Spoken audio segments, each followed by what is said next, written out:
Кеше кеңестік дәуірде мына партиялық пәндерді оқытқан уақытта ұлттық нигилизм деген түсінік пайда болды. Ол не нәрсе? Ұлттық нигилизм деген сол ұлттың өкілі ретінде өзін айтуға ұялатын, мен қазақпын деп айтуға ұялатын сыңар жақтық шала түсінік пайда болды. Ал енді бүгінгі таңда біз өзіміздің ортамыз жастарды керісінше мен қазақ мың өліп мың тірілген деген қазақ екенімізді айтатын заманымыз туды. Ол үшін нені білу керек? Өткен тарихты білу керек.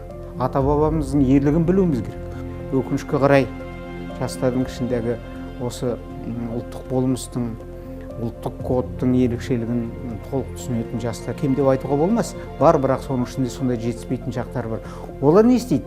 Егер ондай түсінік әр жағында жүректе олқылық, білімсіздік болып тұратын болса, ол басқа ойдың жетегіне, басқа үгіт насихатының жетегіне түсіп қалады. Қиын жерлерге барып, қантөгіске ұшырап, өзінің елінен, жерінен айырылған жастарды ешкім қуалаған жоқ. Әрине әлеуметтік қиындықтар болды, экономикалық тығырыққа тірелгендер болған шығар отбасында, бірақ ол отанын тастап кетуге ешқандай себеп бола алмайды.